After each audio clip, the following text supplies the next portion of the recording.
So it is.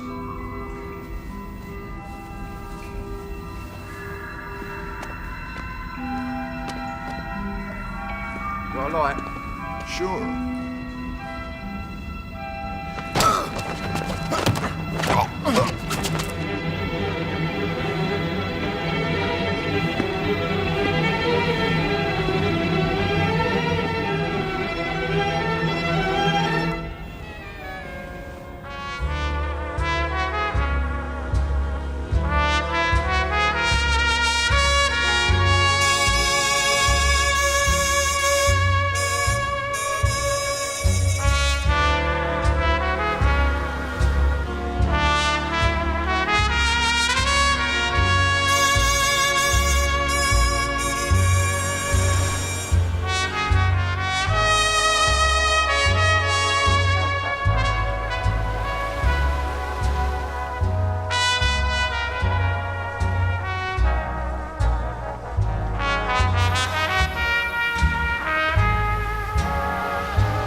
Have you seen this? Corky? Corks! Where's Corks? Thought you wanted me to call him Daddy. Don't be facetious. Read that.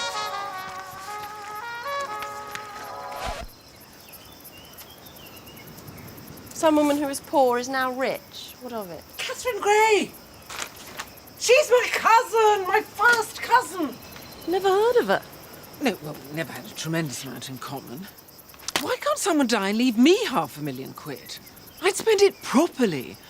And all the right tradesmen would be rewarded and fulfilled, and it'd all be lovely. Darling Mummy, always thinking of other people. I think I should invite Catherine to come and stay. Some Riviera sunshine might cheer her up.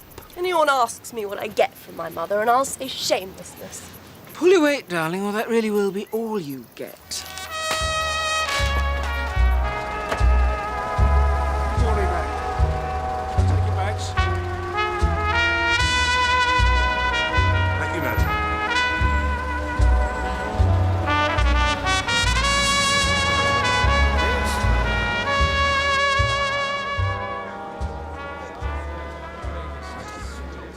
Is that him? Mm-hmm. Oh, my God, that's him.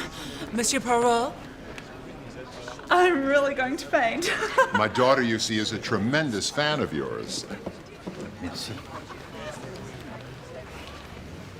Mr. Poirot, Rufus Van Alden. I'm in oil, figuratively speaking. Monsieur? And I'm Ruth. Oh, the Honourable Mrs. Derek Kettering, if I'm trying to book a table for lunch. You know the English. Madame.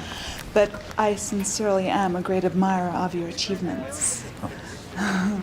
So, today is my birthday. Félicitations, madame. I'm having a party tonight, here.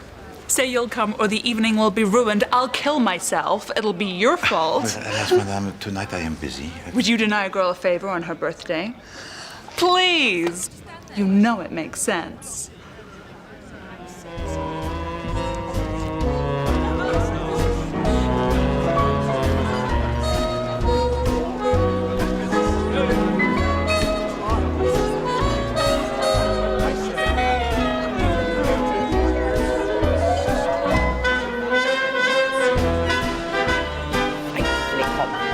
And of course a raging lesbian.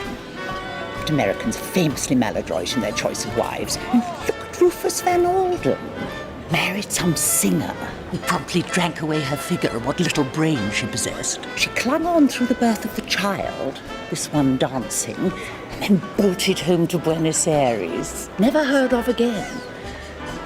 Of course, received wisdom is Van Alden had her bumped off. As I say that, he's looking straight at me.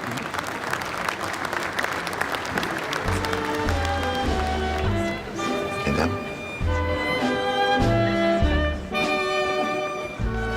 Isn't she fabulous? Monsieur Van Alden. Look at her go. I see that you adore her. To the brink of dementia, where she tends to keep me. And to purchase for her a jewel of such magnificence as the Heart of Fire? Sharper than diamond, redder than blood. I'm impressed. You clearly know your stones. No, centuries of passion and duplicité atteint this stone. Betrayal, murder. Alors, it is a celebrity. Getting the thing was certainly entertaining. Drink for you, sir. Merci.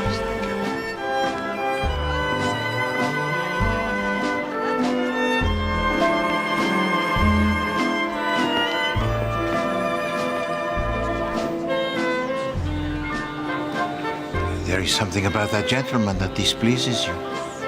I see no gentleman. I see Derek goddamn Kettering, my goddamn gold-digging son of a bitch son-in-law. You know I'm crazy about you, Ruth. We're all crazy about you. Some of us are just crazy. You're embarrassing me. You're aristocracy now, darling. You don't get embarrassed. You set the tone.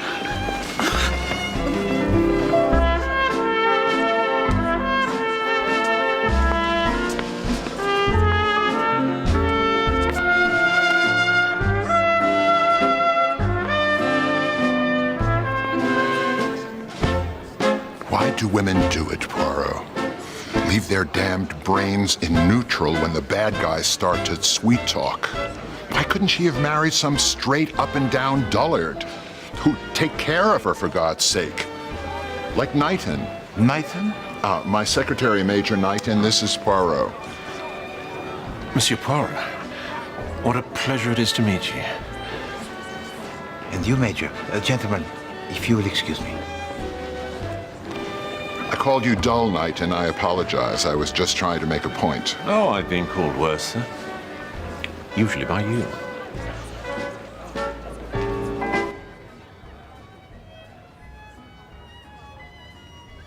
Card.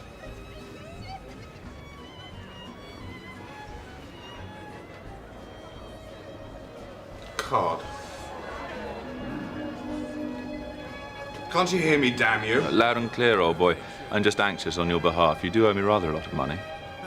Are you going to furnish me with the required bloody card, or aren't you? Thank you, bust! Sonnet!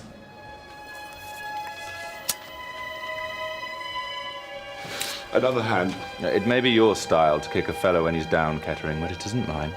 I've never heard such a bum-faced donkeyness in all my life. Of course it's your style. Deal with cards. You're drunk. My dear Count, to sit gazing at you for any length of time, drunkenness is absolutely mandatory. Deal the bloody cards!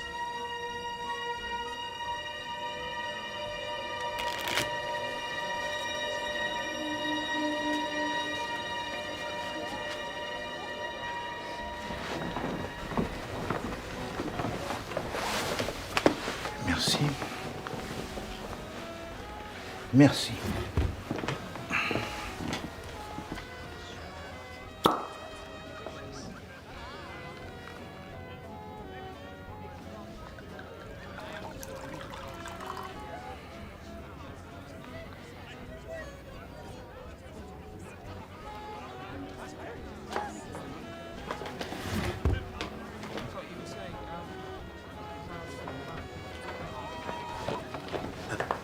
Please, to excuse me.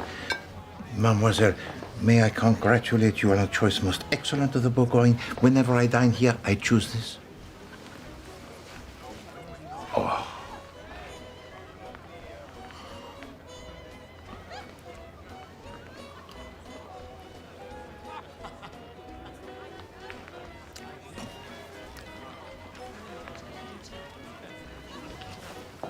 Merci.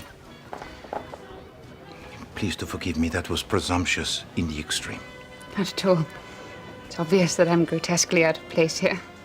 Au contraire, mademoiselle. You fit this surrounding but to perfection. Permit me to introduce myself. Hercule Poirot. Catherine Gray. Mademoiselle.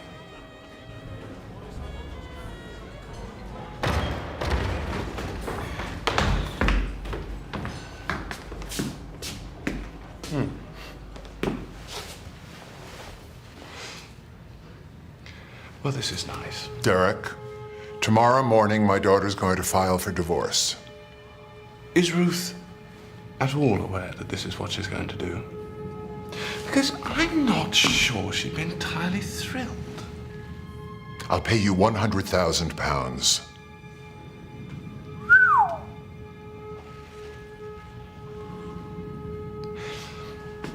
Is that your best offer? That's my only offer. Well, old boy, I'll tell you what. Why don't you take your loose change and shove it up your dreary colonial arse? Well, this has all been frightfully amusing. But my wife will be wondering where I've got to.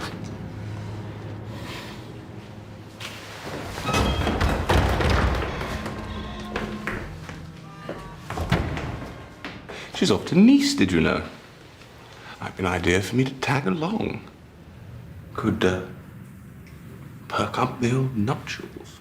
If you contest the action, I warn you now, I can get documentary evidence of infidelity. Hers, undoubtedly. Not mine. Now, I'm afraid the old chap's been hors de combat ever since I started drinking scotch for breakfast, and that was a long time ago. Get the hell out of here. Willingly.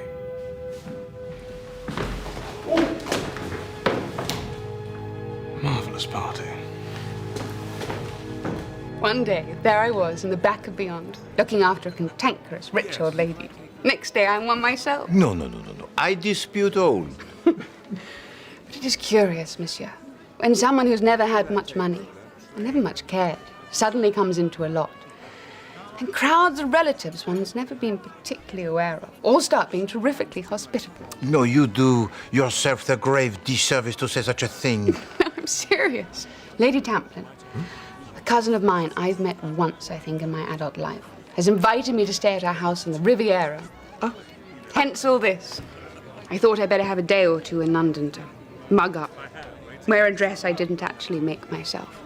Dine here, for instance, and learn how to use a knife and fork so I don't disgrace myself at table. I mean, look at me with the wine waiter. Was pathetic. No, mademoiselle, all one ever needs are the good manners. The rest is just silliness and snobbery, valued only by bores.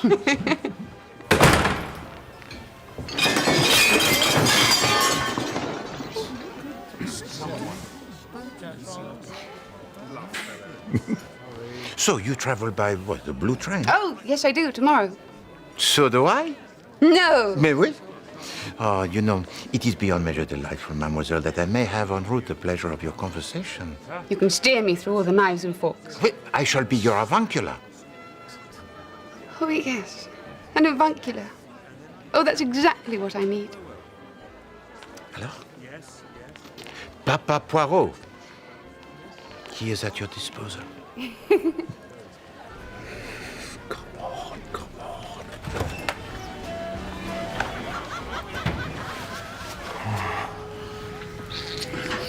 Oh, mon petit ange, mon cœur. Without you, my darling, my life is meaningless. Then you'll have to have me. And you shall. On the train.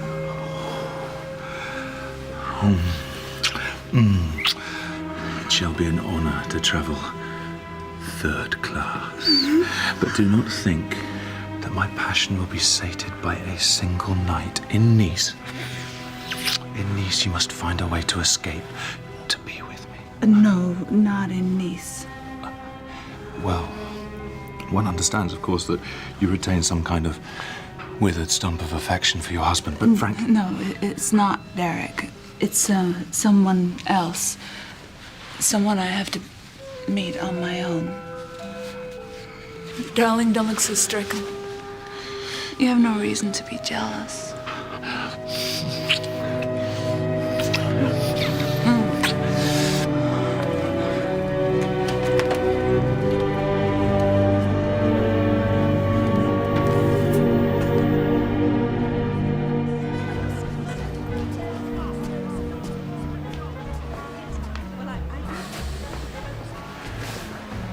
looks painful.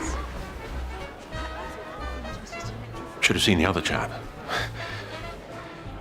Can I, No. How very kind of you. No, I'm fine. Old news, no discomfort. Gently, Bentley. I usually arrive.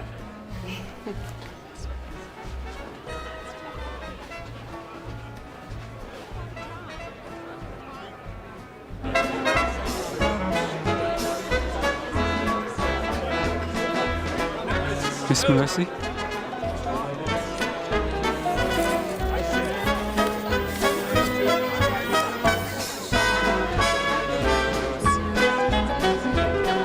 Tomorrow afternoon, you and I are going to fly to Paris and open an account for Kettering. I remember what it's like to worry about money, Knighton. Pretending you don't give a damn about it's one thing, but having it in your hands another. It may do the trick. No, I am going to bed. Good night. Good night.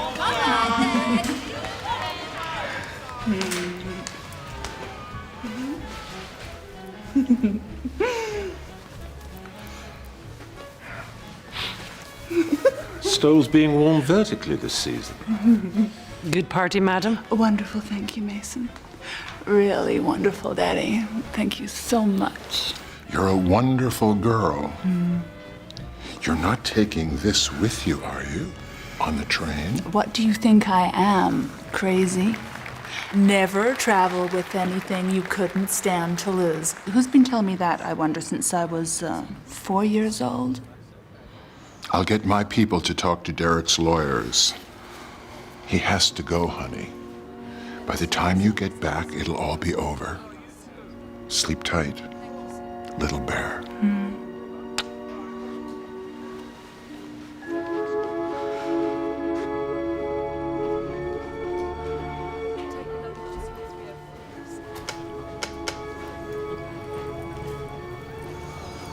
Better put that somewhere safe, Mason. Yes, madam. Will we be taking it with us or leaving it? Taking it.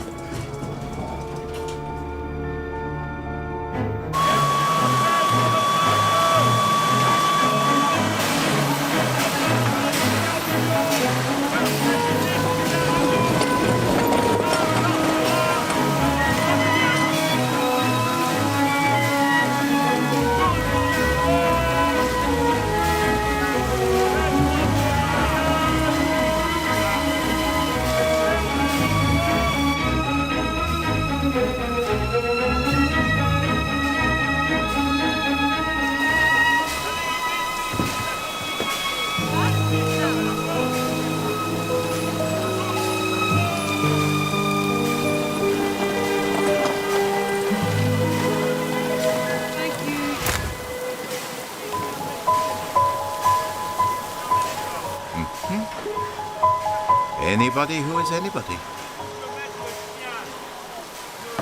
Monsieur Poirot? Entrez, mademoiselle. I'm so sorry to disturb you, but I was wondering, in the case of the artichokes, is it the fork like this or like this? It was a joke, monsieur. I'm teasing you.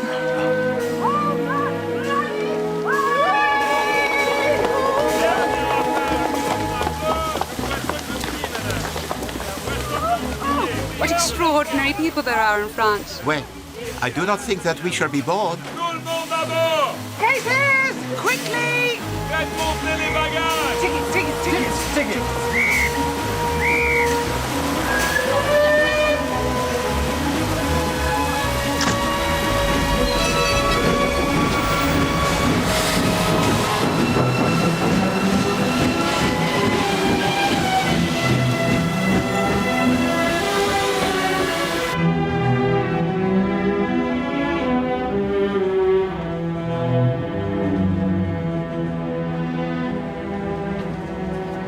Darling, what a business! Sorry? That poor old bat popping her clogs in the bath and you being the one to find her. It's Rosie Tamplin. Don't you recognize me, darling? It has been a while. One lived in hope that you might pop down to see us in Nice. But one quite understands how frantically busy you must have been down in Surrey. Hampshire. Absolutely. Anyway, Corky and I thought we simply must make the most of you now that we've managed to drag you to the continent. So why not surprise you on the train? Voila! Do you speak French at all? Don't give it a moment's thought. All the right people speak English. Ah, here they are at last. Catherine, my daughter Lennox, and this infant is my husband, Corky. He's not my father, obviously. Lord, no. That would be the astonishment of science. Yes. I'm, what am I, darling? I'm husband number 4. Give or take a brace. Catherine, tell you what.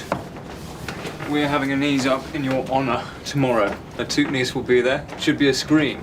Have you ever played bunnies? It's terribly Now easy. look, the poor girl's not ready to be tamplinated. She's coming here to read her book. Really? So let's give her 10 minutes peace. Come on, shoo. Let her get her train legs. We can yak over dinner. Which compartment are you in?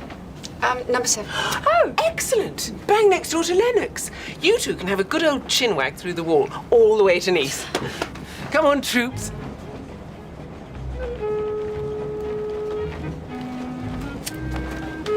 Following wind. She's a bit of a cracker. Don't get too comfortable. We're not here to enjoy ourselves.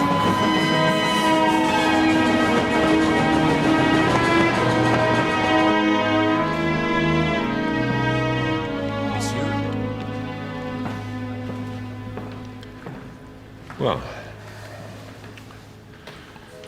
that's that. Do you think I'm doing the wrong thing? Paying off catering? Not necessarily, sir. And it's damnably annoying. But you...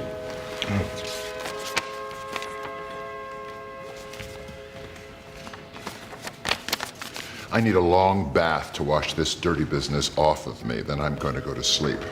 I don't yet need anyone to help me with any of the above, so I'll say goodnight. Well, if you're sure, sir. Well, sure, I'm sure, but you kick the gong around, Richard. Tab's on me. This is Paris. Somebody's got to have a good time.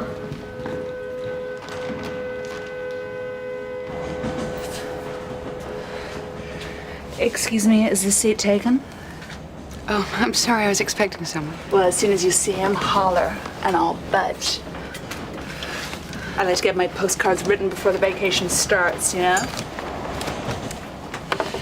God, I'm bored.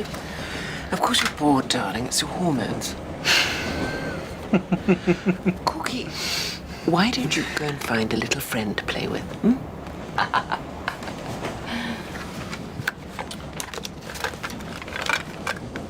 Give the American girl 5 minutes, then muscle in. You're making me into such a prostitute. Darling, that would be simple. I'm helping you make nice friends, which is much harder.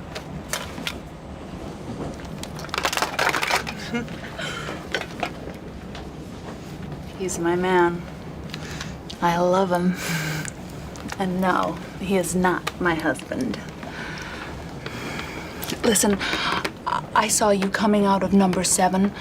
Do you think you might possibly do me the most enormous favor? Would you trade with me? You don't have to do a thing. My maid would move all your stuff. It's just that number 7 is more conveniently placed.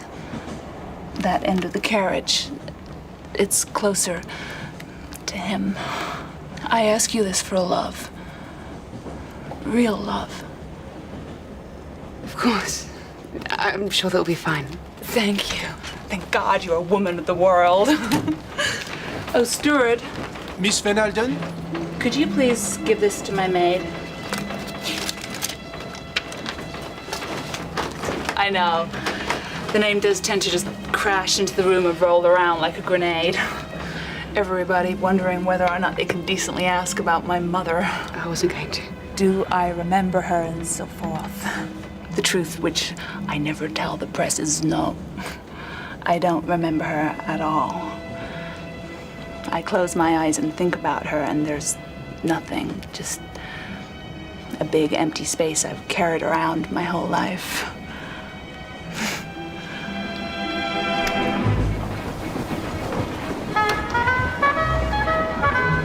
Désolé, monsieur. Un moment. Je vous en...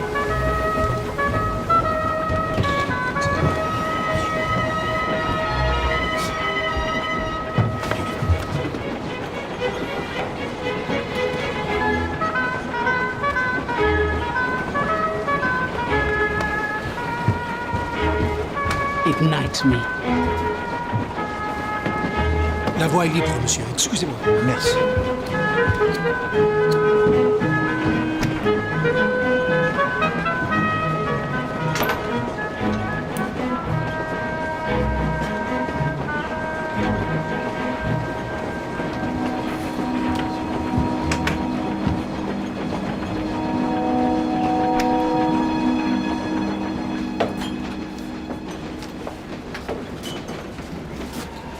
Une cassis, s'il vous plaît.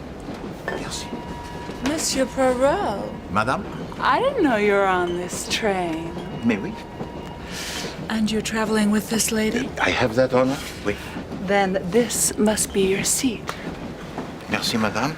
The words horse and dark somehow spring to mind. I am avuncular to Mademoiselle Gray. Oh, how nice for her. No wonder her complexion is so fresh. Perhaps I should circulate the notion that you're my bodyguard. The solicitor said I shouldn't even travel as far as the pillar box at the end of the road without having made my will. For once, the solicitors are probably correct. It's perverse of me, I know, but after a lifetime of effectively domestic service, I still don't like being told what to do. I shall do it, of course, as soon as I get back to England. But 5 to 1, I don't think I'll be murdered in the course of the next few days. By the standards of my fellow passengers, I'm still poor. 5 to 1. Ma'am, that is a calculation that I cannot support. Why, what's wrong with it? Because the numbers, they are odd, and I prefer them to be even. The odd numbers, they make me... Monsieur Poirot, I'm so glad you're here. Did I hear the name Poirot? Madame. This is so thrilling, I can hardly breathe. Tell me, monsieur, have you taken rooms in an hotel? You absolutely must cancel them. All French hotels are intolerable, especially the expensive ones. No. You are staying with us.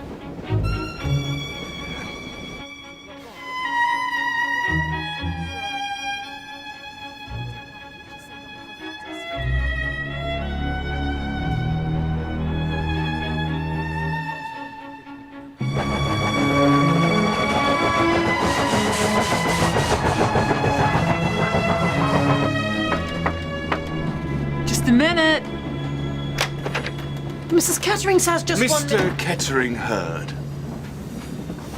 He's already had the privilege of seeing his wife's neck naked. I can manage.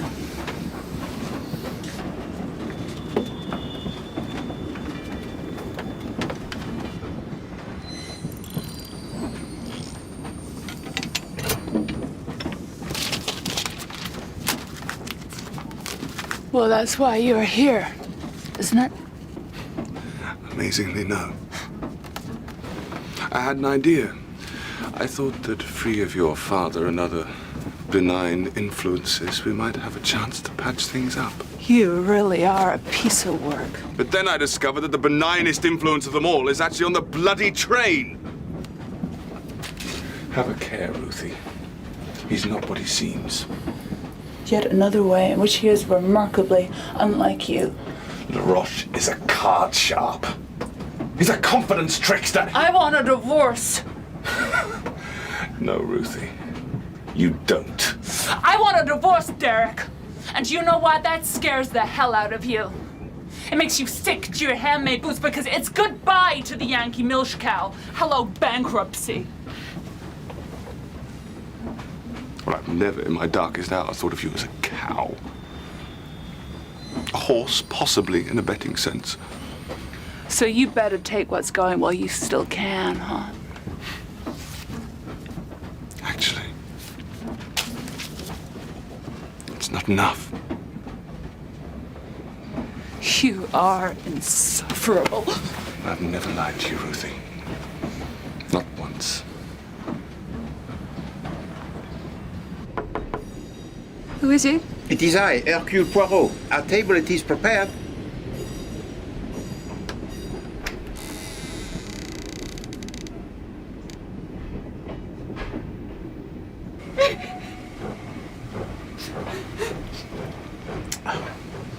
You see, mademoiselle, what What such a picture it does not show is that the man is even happier than the child. To know that the daughter whom he adores loves him with all her heart. This moment, it is immortal. Yes. That's what I used to think. Then Daddy killed himself. At the time this picture was taken, he employed almost 1,000 men and women. No. Knew them all by name.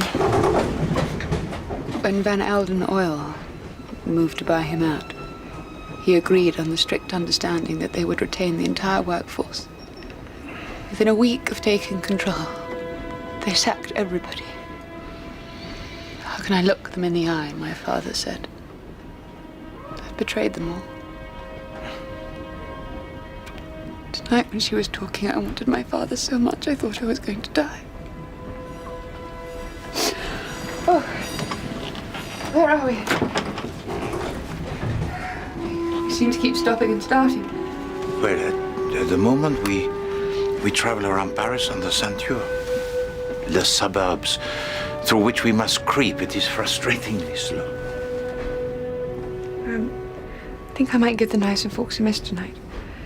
Feeling a bit washed out. Do you mind awfully? No, not at all. I am at your service, Mademoiselle Gray.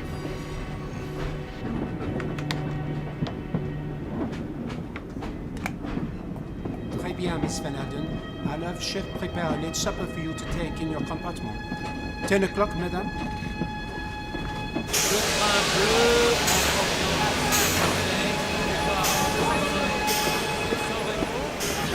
Cards? Corky, listen to me.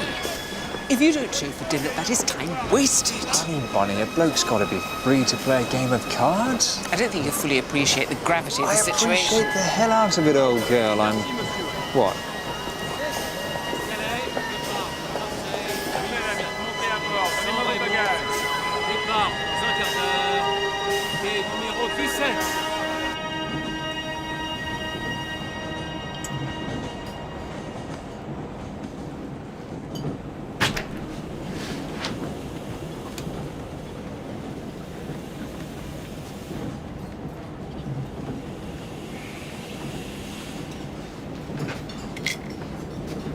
Is Catherine awfully unwell? Oh, how frantically boring for her. Please don't get up.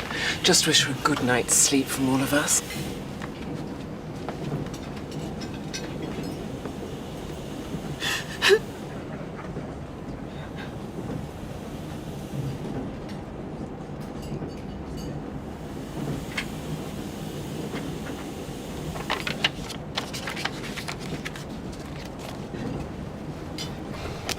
That's me, girls. I'm out. Stakes are getting a bit hairy for the corker. But don't let me put the brakes on you fellas. You crack on. I think this gentleman's had enough. Deal the cards.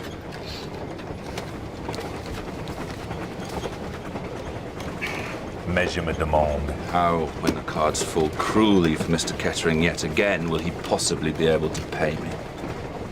Unless, of course, he finds very quickly a more favorable combination. Deal.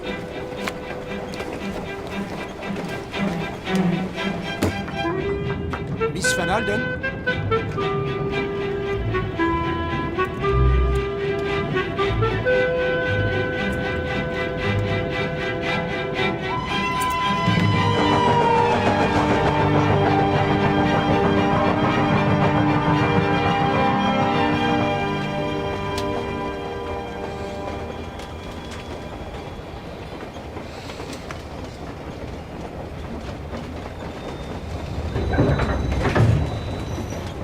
I wasn't asleep.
My dear Lady Tamplin.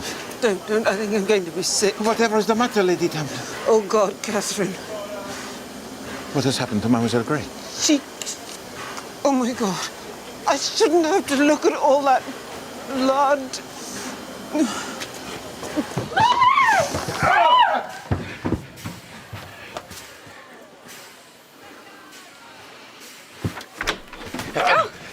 I'm so sorry to have kept you waiting. I couldn't find my silly comb. Compartment number 7.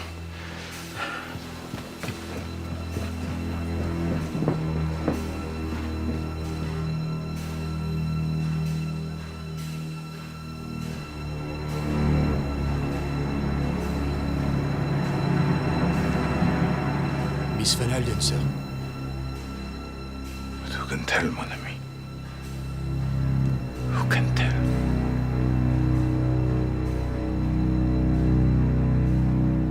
Tell me what you see, Inspector.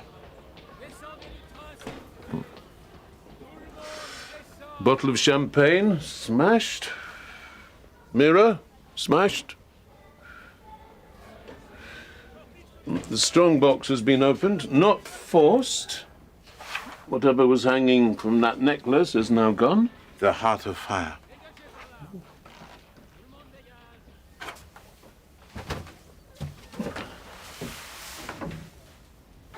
A face? Well, there isn't one. She's been hit so many times, there's nothing left. Death within the last 9 hours? Oh, Poirot, he left the dining car at 10 o'clock. He saw Madame Kettering receive from the steward a tray. At 4 o'clock in the morning, he heard a smash of glass and saw a man hastening down the corridor.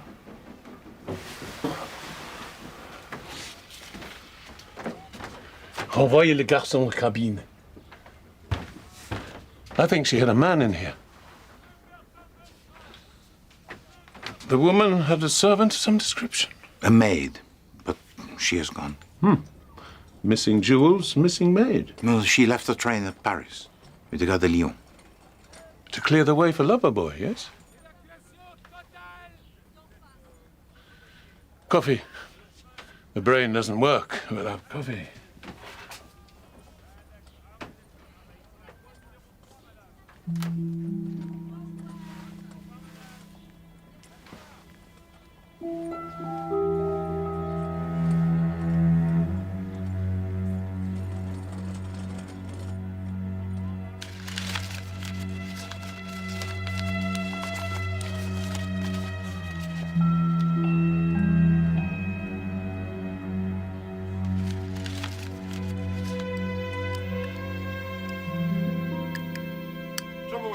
This is full of bloody foreigners.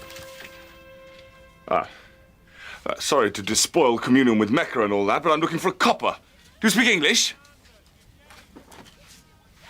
Yes, Monsieur Kettering.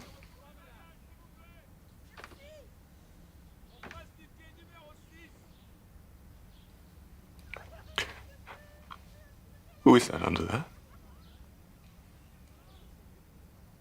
Oh, my dear God. Ruth. My darling Ruth.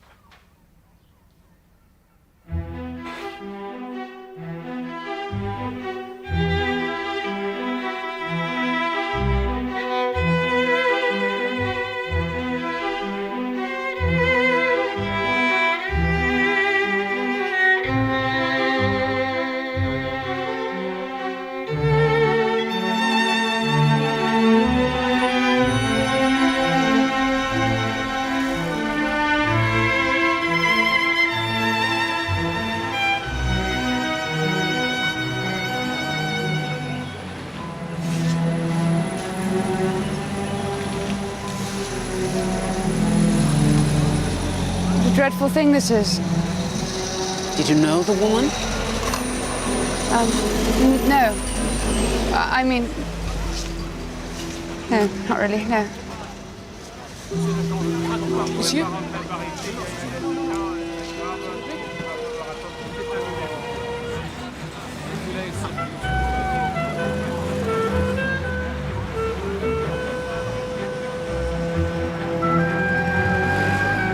mademoiselle?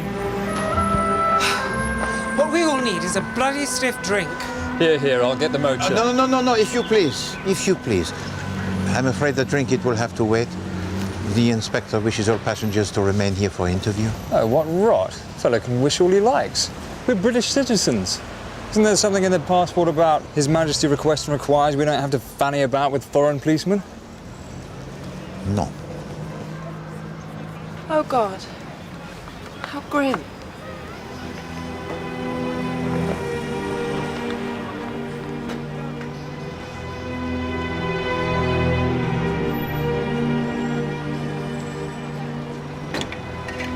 Get out of my way, goddammit!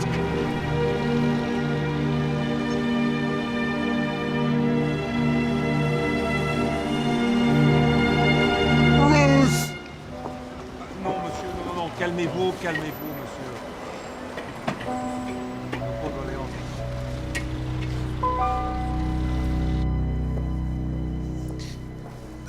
Mademoiselle Mason, could you explain to me, please, how it was that you came to leave the train in Paris? It is important that you speak freely.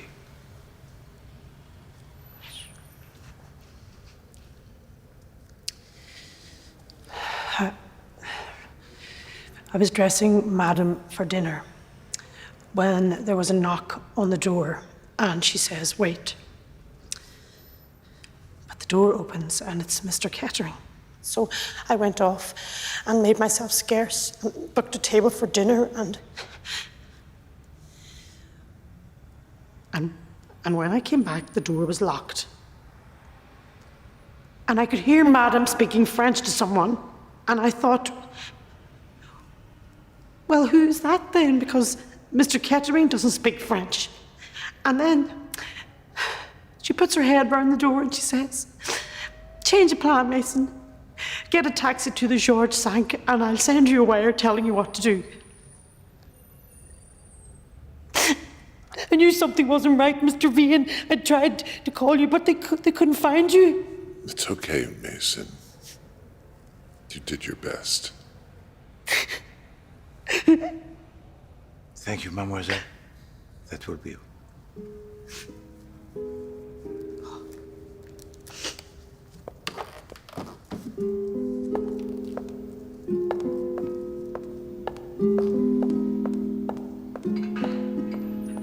I think she's lying. She was there, actually. What? Mason, I saw her at the George after you turned in. I didn't think she saw me, but it was definitely her. I should have said hello, but I didn't awfully want the company.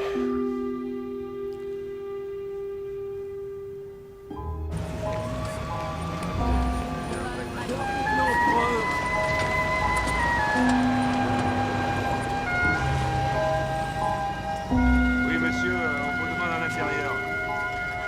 Ça va?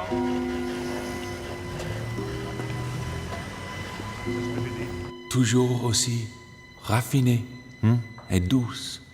Une femme bien élevée. You are most welcome, Monsieur Kettering. Do continue, but in English, if you please. Of what use are concealments? We are all men of the world. It is true. I was on the same train as my beloved. But for reasons of discretion, I traveled third class. At her invitation, I was to visit her compartment. You slimy little sewer rat. Oh, there is no shame in love. My beloved had arranged an exchange of premises in order to facilitate our assignation. She finds such things amusing.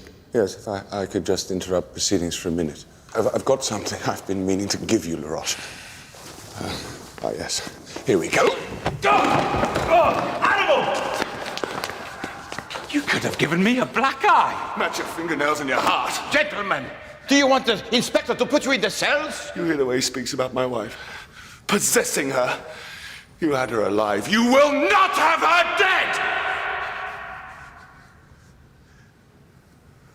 In what sense, dead?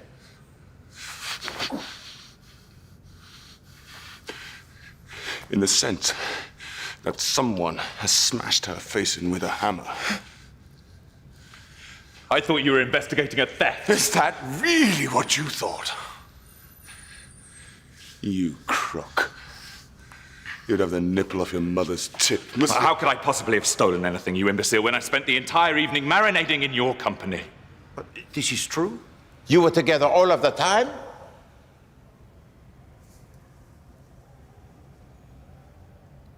Yes. We were playing cards with some unfeasibly gormless idiot. Corky Tamplin. Apart from for 5 minutes, and I might as well say this before Mason squeals on me if she hasn't already, when I knocked on Ruth's door and had a blazing row with her. Alors, you must celebrate. Order the champagne. What are you talking about? Well, Monsieur Van Olden has informed me that your wife, she made no will. Alors, you are richer by £2 million. That is the amount settled on her by her father. Your wife, she dies intestate, so the money, it is yours.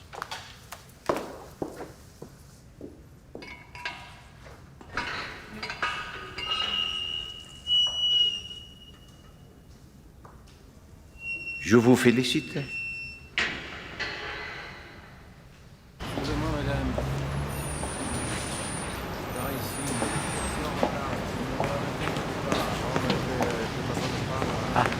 Signora, I will be brief. All I must discover at this moment is which of the passengers is known to you personally. I know nobody. So you're not acquainted with Monsieur Dari Kettering? I know nobody. I travel alone, and I do not make acquaintances. The Comte de la Roche, Monsieur Corky Tamplin. Men always believe that sheer persistence will get them what they think they want. It has no dignity, and it does not work. Ruth Kettering. Mademoiselle Catherine Gray. I was in bed all night. If you seek corroboration, interrogate my pillow. Am I free to go? For the present, Signora, we are all free. Excuse me. On the contrary, it'd be ghastly not to be interrogated when it's so fashionable. Mind you, I can't see the point. We weren't careering about the train murdering strange women. We were in bed. I wasn't. No, you were playing cards with your little chums. All of the night you played the cards? That's right. I didn't bet much. And there you remained? That's right. No, Monsieur Coquille, that is wrong. Because at Marseille, you almost gave to Poirot a heart attack by rushing past his window as the train it was about to depart. So I did. I got off to stretch the legs in the billowy portions. Almost missed the ruddy train. Was it Marseille?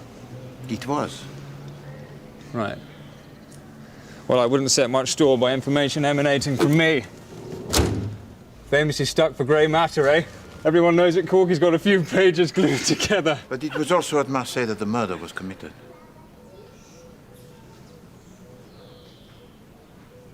Oh, hell. I've goofed. No, Monsieur Coquille. You have goofed. Only if the murder, it was committed by you. And this, Poirot is not, at the present time, disposed to believe.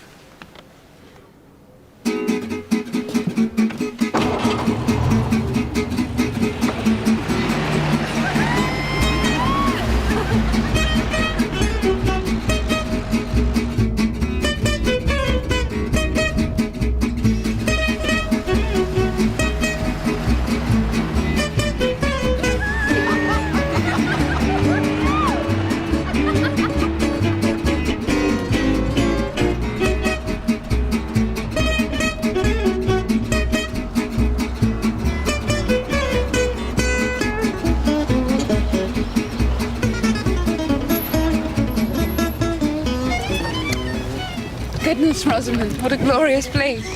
It is rather splendid, in a shabby sort of way. We're revoltingly happy here. Now, Catherine, Monsieur, there are only 2 rules at the Villa Marguerite.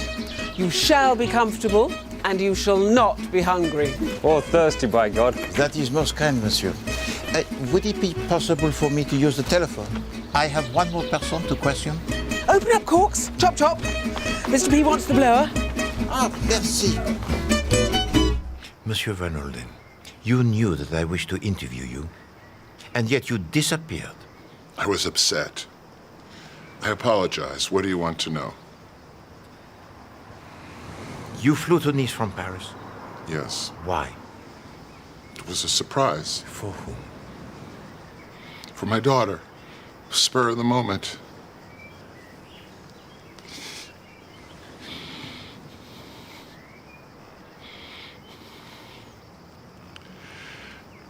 I took a plane from Paris to Nice. Oh, come on, you can talk to the pilot. Oh, are you going to say that someone as wealthy as me could have bribed the pilot? Could you not? Of course I could. I could bribe the damn President of the United States to dance naked on the White House steps. I was not on the train, Poirot. Take it or leave it. Dear Mr. Van Alden, you poor, poor thing. I absolutely insist you stay with us tonight. You need company, you need distraction. You're at the Villa Marguerite now, Mr. Van Alden. Things here are as right as rain. You'll see.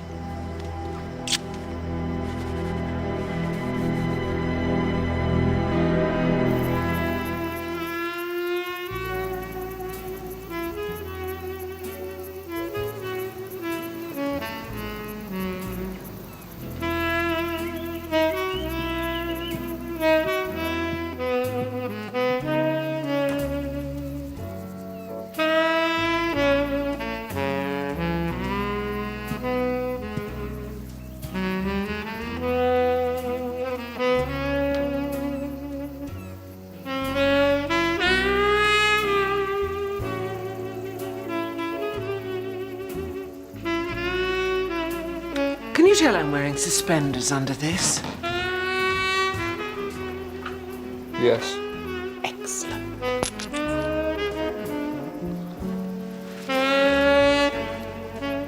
The party doesn't start for half an hour. You're like a little puppy, really, aren't you? Down. I'm cross with you. Why? Did I forget something? Married 3 years, eh? That's Lino, isn't it? Bakelite? So where's my present? In my pocket. Hand it over. Get it yourself, you lazy tart.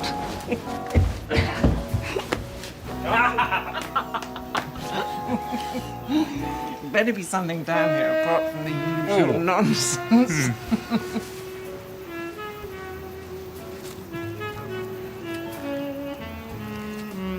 I love you, Rosie.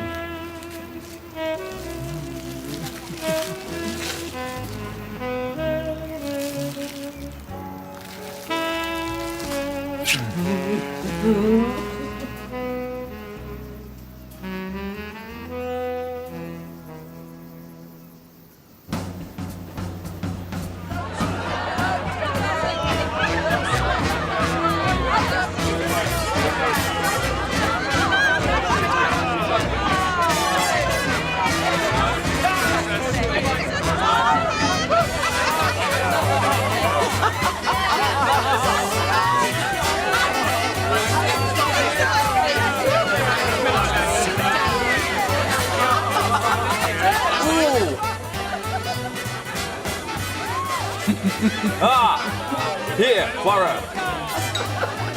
This is local. We call it the infuriator. This will put lead into your little propelling pencil. No, merci. Yes. I must circulate the grog before I drink it all myself. Look here! I accuse you of being my wife, and I demand the right to be kissed.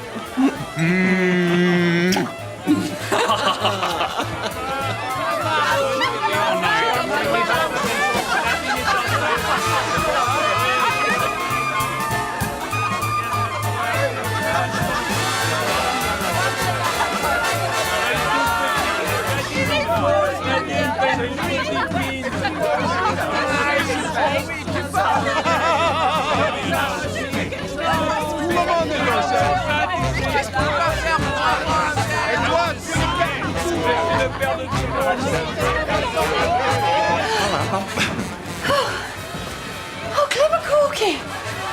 Mummy thought he'd forgotten their anniversary, but he clearly hasn't. He's got her something. Oh, I just hope to God for his sake it didn't cost a lot of her money. But if money is in short supply, this rekindled friendship with Mademoiselle Grey, it might be most convenient. Oh, that's why she's here, obviously. I mean, it must be crystal clear to Catherine. Mummy's incorrigible. She can't just have a party, she has to have a sensation. Oh, it's that air of helpless ruin. It is desperately attractive. He may well be a killer too, of course, so that's a bit worrying. Maybe that's what's attractive, I don't know. Oh, God. She's only gone and invited him as well. Oh, Mummy. Not want to let a tiresome, brutal murder cramp her style.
Lady Tamplin hasn't changed.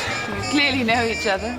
Oh, she ran a sort of hospital here during the war. Looked after me when I got my souvenir of Flanders. Look, I'm glad to have caught you on your own, Miss Grey. I just wanted to say...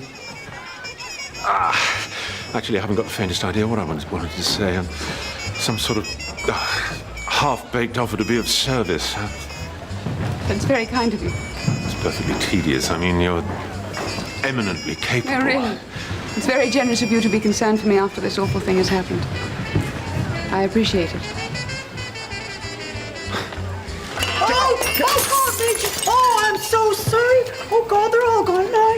Oh, I told Mr. V that I don't do silver service, but Mason, it's all right. Now, you've done us all a favour, chucking this muck on the floor rather than making us drink it.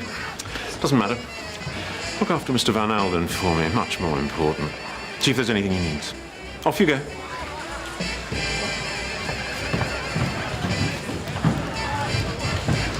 Have you seen, Major, that Lady Tamplin has invited the murderer? She's a very thoughtful hostess. Poirot, she's not the mother. Oh. How do you... Order and method. These are the armaments of Poirot. Oh, I should probably...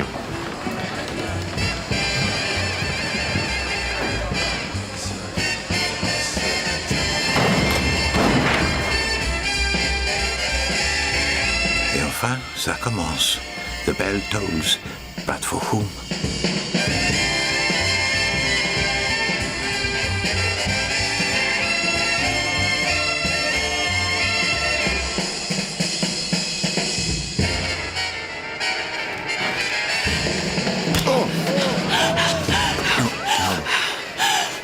Good evening, Morel. How dare you keep that from me? From me?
Sister Rosalia, please forgive me. I know I said 7 o'clock. That's quite all right. Someone took my taxi.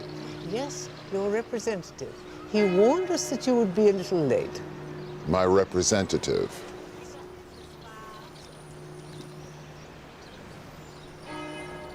Have you been inside? Before you, monsieur, no. No, that would be discourteous. Come and meet my wife. Merci. Dolores Kay. I can't tell you how beautiful she was. How elegant. She wasn't ever a very happy woman. When Ruth was born, she tried to smuggle her home to Argentina in a suitcase. It almost killed the baby. And you sent her to this place? Sister Rosalia promised that if Ruth ever found out that I lied to her, or ever tried to contact Dolores, she'd call me. Oh, this is why you flew to Nice. Your daughter, she had discovered that her mother was alive, huh? And you wanted to dissuade her from coming here. Dissuade her, Poirot. Not slaughter her in cold blood. Allez, Jeanne. Viens, viens.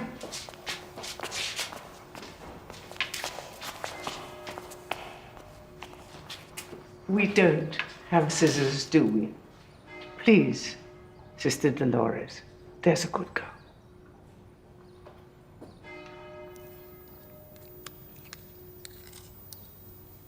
Thank you. You didn't think I had her committed here as an inmate, did you? No, Dolores is management. She's not unhappy here.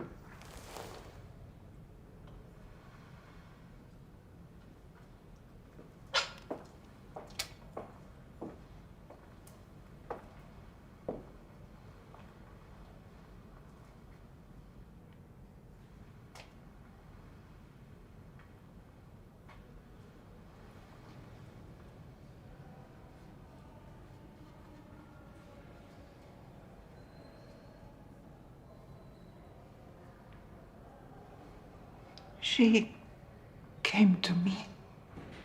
Who came, madame? Ruth? A dream.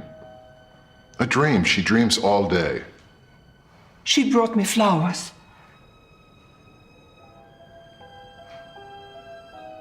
Flowers, madame. Certainly you did not dream.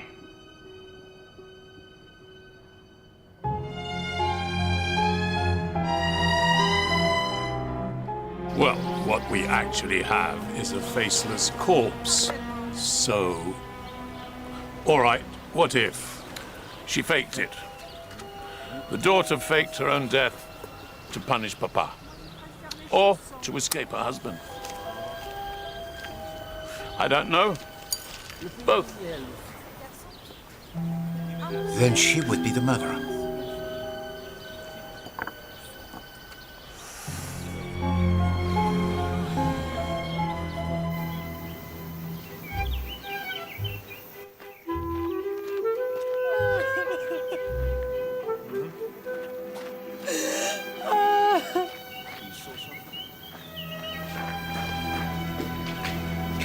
Oh, mademoiselle! Oh, mademoiselle! Oh, Monsieur Poirot, I'm so sorry. I won't go to prison, will I? Not at all, mademoiselle. Not at all.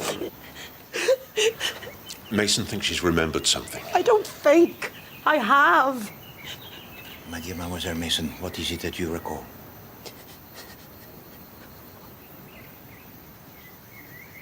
I saw who it was. With Madam.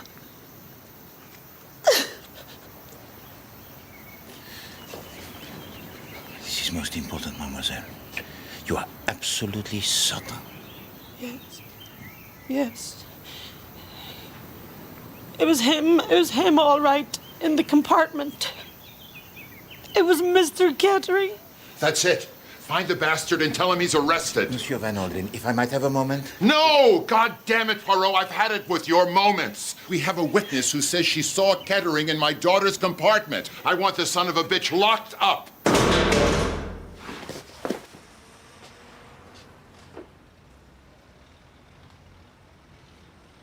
fag? Poirot?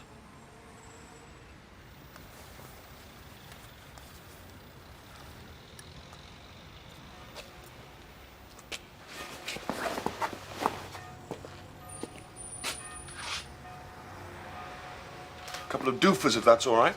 Doofers? Do for later.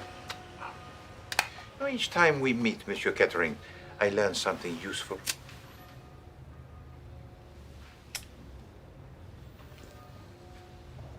We'll get on with it then. You may have time to wait, but I've got a busy social schedule.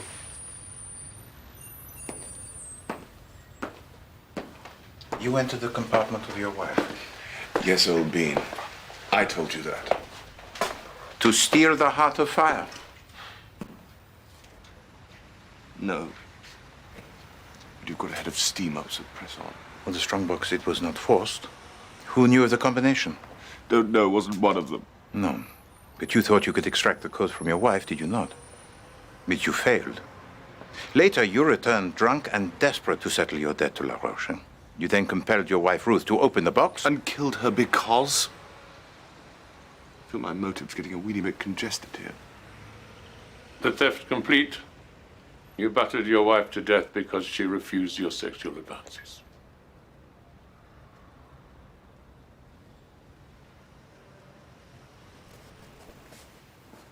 If you actually believe any of that, then I can't talk to you. No, you can talk to me. Well, amusingly enough, you're not entirely wrong. But it was La Roche planned to pinch the heart. Spanner in the works was Ruth pulling up to the station with that dirty great safe. He hadn't banked on that. Had to think again. Fortunately, there I was. So he offered me a deal. The entire debt written off like that in exchange for the combination. How could I fail to accept? Easy. I didn't know the code. I told him to sling his hook. However, once a chap's got the habit of counting cards, he finds patterns in everything. They imprint themselves on the brain, whether he wants them to or not. And lo, there came a point in the evening where that pattern was the only asset I possessed. A 4, a 6, a 9, an ace and a 7. Well and truly bust, old boy. What were you thinking? But La Roche knew the combination. So what went wrong? Not quite the condition of erotic preparation in which he expected to find my wife.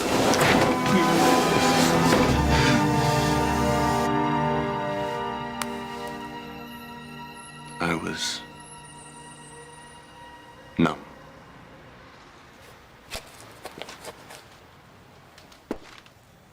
But he rallied quickly enough, pointed out that things wouldn't look exactly ideal for either of us. That we should agree there and then that neither of us ever left that compartment. So, according to La Roche, he ain't your man. Shame. I'd borrow good money to see him hanged.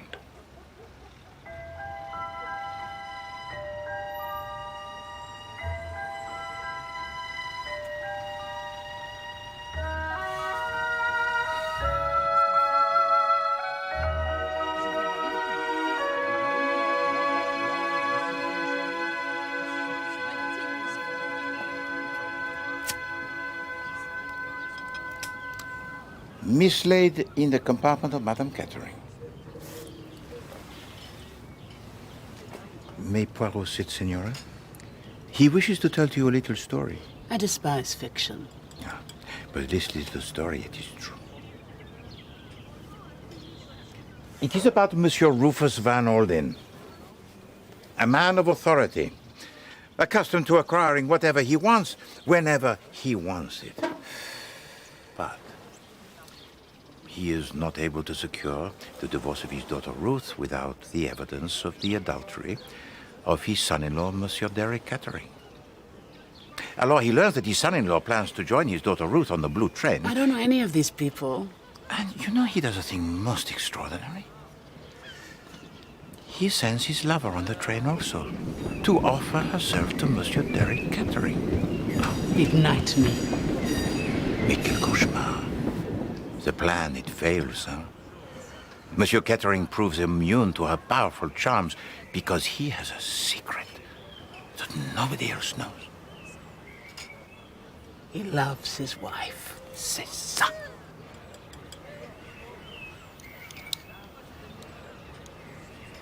Why did you enter the compartment of Madame Kettering? That was weakness. I wanted to see her things. But while you were in there, you found and kept a page of a letter concerning the wife of Monsieur Van Olden. And reading it at dinner, it naturally upset you. But you resolved to see the woman for yourself. I was curious to see what would be my fate. Should I ever marry Rufus?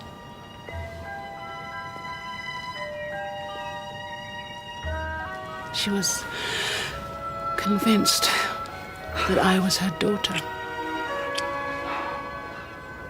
Colorblind, as well as mad. However, it seemed cruel to disabuse her. Her life has been sufficiently unfortunate. Well, that was kind. I spent most of my life being kind, monsieur. Mostly to men of about your age. And look where it has got me. Whoring for no pay. Life. Grossly overrated, I find.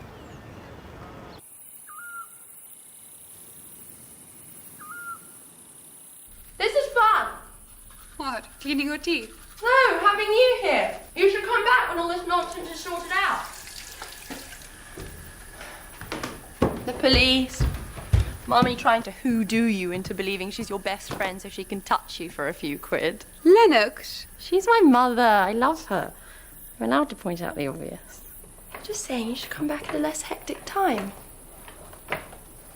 Bring your admirer. Major Knighton. Oh, come on. He's this perfectly normal human being, and then you come in and he turns into an absolute sheep. You must have noticed. Lennox. What? Shh. Actually, it's bloody hot tonight.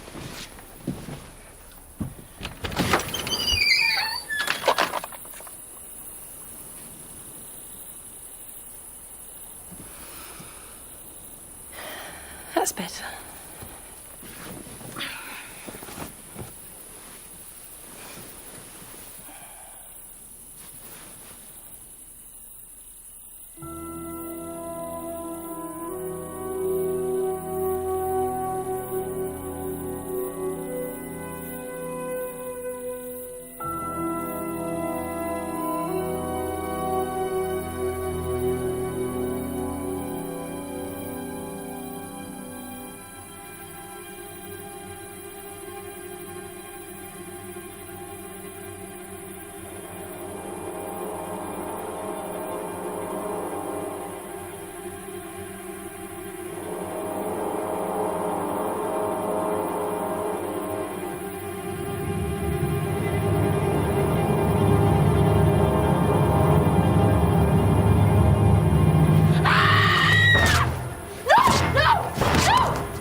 couple of dolls! It's all right.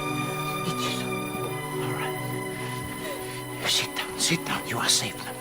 You are safe. Well, it was thrilling.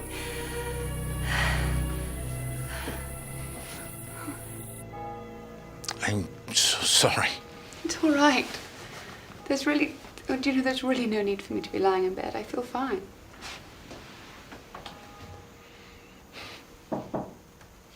Come in.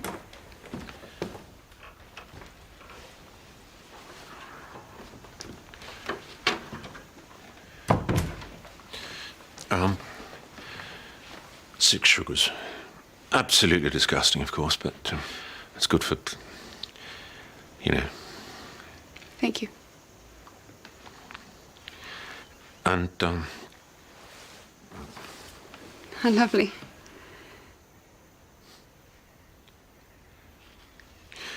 Monsieur, sorry, but do you have any idea why Miss Grey was attacked? I mean, there's nothing to connect her and Mrs. Kettering. Is there?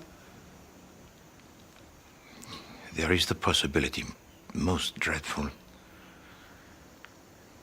that the death of Madame Kettering was not what the murderer intended. You mean he came for me? Oh, God. So he didn't know that Ruth and I had swapped compartments? No, the possibility only. No, it's all right. I just thought of something. Shout me down if I'm wrong. Well, we are assuming that the murderer got off the train with us at Nice, aren't we? Well, what's to stop him disappearing before he got here? I don't know. I'm dropping off somewhere in the dark. Mademoiselle Grey, you must excuse me. Major Nathan, au revoir.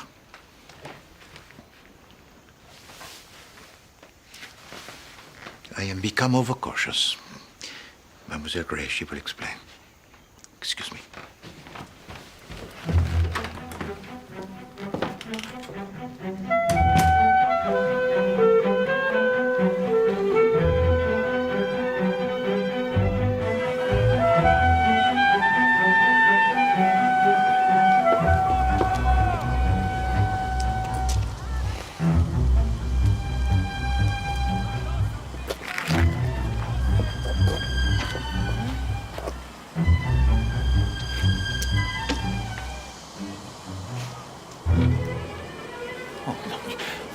Understand Paris, but then Paris did not exist to be understood.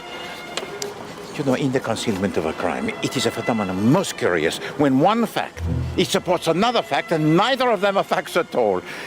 S'il vous plaît. Merci. You must go to the Villa Marguerite at once, hein? C'est très urgent. Très urgent.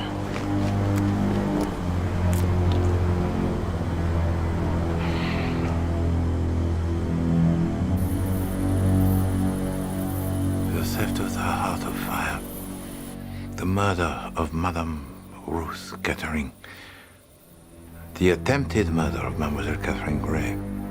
All of this is the work of an intelligence formidable. And it moves amongst us now.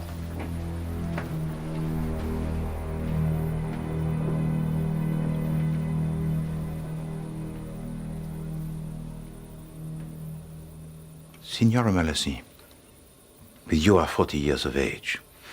So it is not unreasonable that you should wish that Monsieur Rufus Van Olden should formalize your relations. You could yet provide him with an heir. Now look here, goddammit. S'il vous plaît. This mauvais moment for you all can only be prolonged by interruption.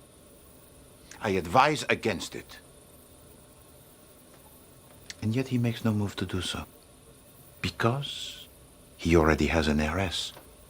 His daughter, to whom he is devoted most extravagantly. I think we can agree I'm not short on motive. Or opportunity. By your own admission, you entered the compartment of Madame Ruth Kettering and rifled through her possessions. Oh, you had the desire, Signora, and the passion nécessaire to commit a crime of such atrocity. Et ça, c'est la vérité. Nevertheless, I did not do it. Finished with the Lady Poirot? Feel like picking on someone your own size? D'accord. The conduct of your daughter, monsieur, it humiliates you, hein? Her marriage catastrophique? Her liaison ridiculous with La Roche? Oh, how simple it would have been for you to board a train in Paris, to mete out punishment to your daughter, so that the two women in your life who had let you down, your wife and your child, should never be reunited. And then to steal the heart of fire, for you are the one man on earth to whom its value means completely nothing. And then what, to simply throw it out of the window? To disguise your crime that was most barbarous as mere thievery?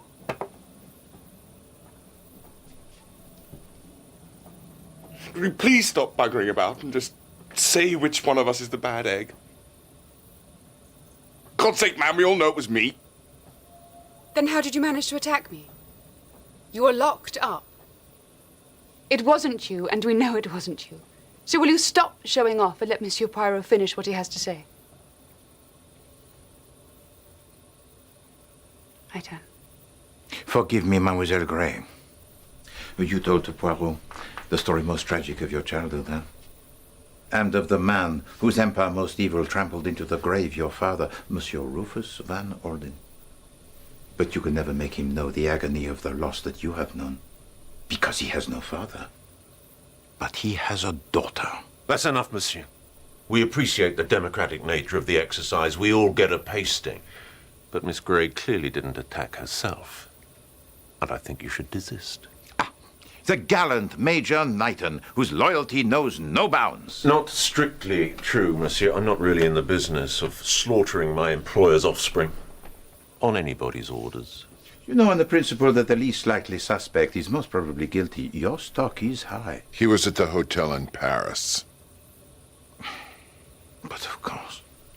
You know, even the memory of Poirot, it needs refreshing.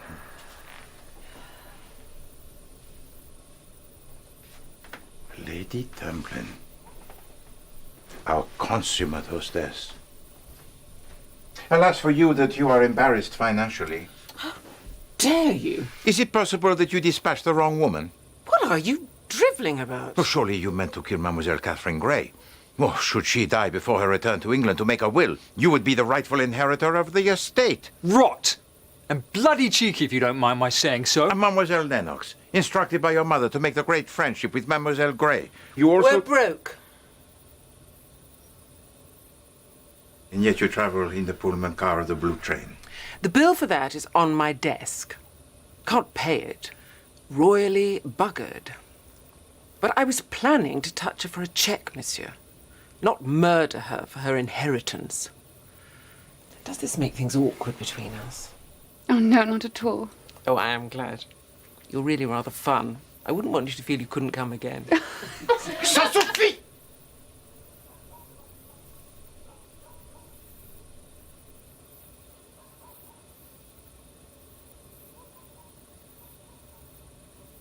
Please don't. Monsieur Coquet, would you tell to Poirot how this came to be in your possession?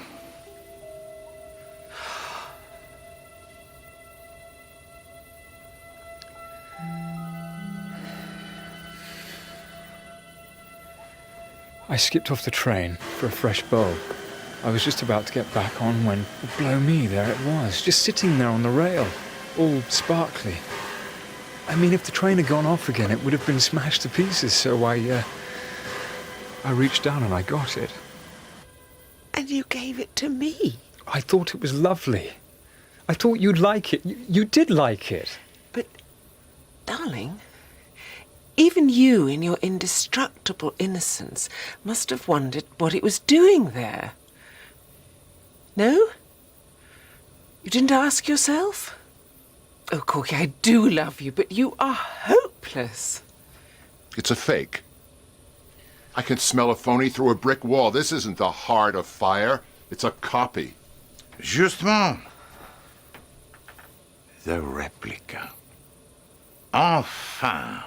Monsieur le Comte. The long game, huh? It was to relieve Madame Kettering of a jour, no? You would make the substitution, and by the time it was discovered, you would be gone. I absolutely must protest. Well, of course, that is your prerogative, monsieur. But far better for Poirot to expose you as a thief and charlatan than as a murderer. Do not speak. Let Poirot tell. Vraiment, it is simpler. Having successfully extracted the combination of the strongbox from Monsieur Kettering, you hasten to the compartment of his wife, taking the champagne. You then fled the compartment to dictate your alibi to Monsieur Kettering, pausing only to rid yourself of the incriminating forgery. Nevertheless, the true heart of fire, it was gone. Alors, messieurs, dames, what had truly taken place in that compartment? Let us address ourselves to the elements of this case that are not human, for they cannot dissemble. The broken mirror, for example. It was beneath the dinner tray. Miss Van Alden? The dinner tray, therefore, it must have entered the compartment after the murder. But then who ordered the dinner tray? Not Ruth Kettering, but someone pretending to be her, behind whom Ruth already lay dead and faceless on the floor. Oh, we see those around us, and we think we know them. But we know nothing at all. Oh my God! Bloody hell! I don't have to put up with being manhandled. Hercule Poirot, he marveled at the strength and audacity of this thief and murderer. Of any adversary Poirot had ever known, oh, this killer was twice the man. But you know, Poirot did not realize how literally this was true. For mes amis, this murderer is not one person, but two persons, working together, sharing the same passion, the same sickness. I talk, of course, of Ada Mason, but also of the man who is her lover. And this man, he thinks he can escape Poirot. Not so. For he made one little mistake from which emanated a myriad of others. He fell in love. And for his partner, this was unendurable. For jealousy, as it so often does, throws open the door to murder. No! No! No! And then the affair of the Heart of Fire, it began to unravel. Poirot discovered a newspaper cutting. It reported of a jewel theft that took place shortly after the Great War. That hurt you, did it not, Major Knighton? Why? Because after you left the hospital at the Villa Marguerite in 1918, taking the jewels of Lady Tamplin with you, for this was the first theft in your career, your leg, it was completely healed.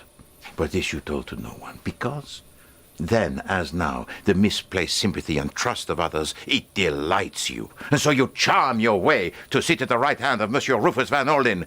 You employ your partner to become maid to his daughter, et voila! The target, it is surrounded. As the train, it traveled slowly around Paris, you climbed aboard. Mason admitted you to the compartment. Who is it? Me, madam? Just a minute. She had the combination. She could have taken the duel at any time, but what you craved, both of you, was the savagery of murder, for it aroused you. And even when Madame Kettering was dead, the violence, it did not end. You, Knighton, destroyed the face of the poor woman so that doubt should be cast on her identity. And then somewhere in the darkness, you dropped from the train. In your pocket was the Heart of Fire. And as the train approached the Gare de Lyon, the steward knocked at the compartment door and it was opened. Would Madame Kettering be dining? No. She would prefer the dinner tray. And for the maid, nothing. She would be putting her off at the next stop. For your disguise, Ada Mason, it was good. And even Poirot, until he compared the hair of the woman who was murdered with the hair torn from the wig, even Poirot, he was deceived. For although you made certain I observed you at the Gare de Lyon, you did not leave the train. No, you reboarded it. You did not leave until Marseille. You stayed on board thus far to receive the dinner tray in the guise of your employer. But now, there was sufficient distance from the time and place of the murder. You could leave the corpse to be discovered. Facts! The night in question, Ada Mason stays at the Georges V Hotel. Who says so? Major Knighton. But neither of you were there, because you were here, on the blue train, murdering Madame Ruth Kettering. Were you not? Monsieur Poirot. He has something up my throat. A razor blade, I think.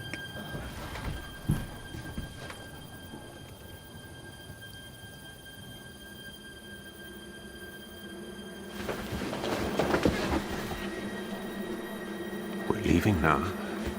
Let them go. Let them go. Please, don't let him kill me. Please.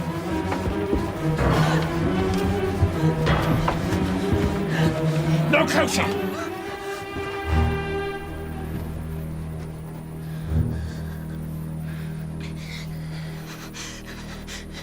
Shall you forgive me? What?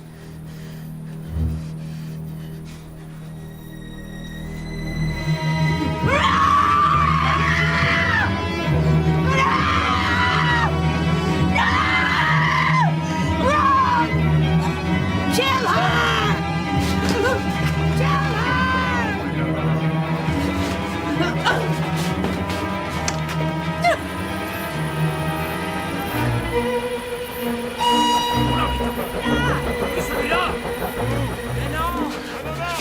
Tight spot, Catherine.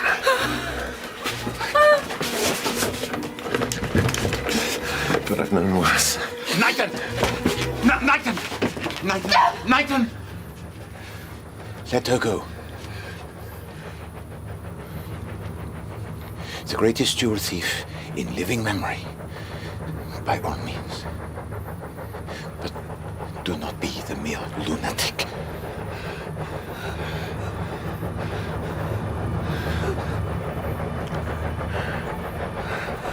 Sharper than diamond, Catherine. Redder than blood.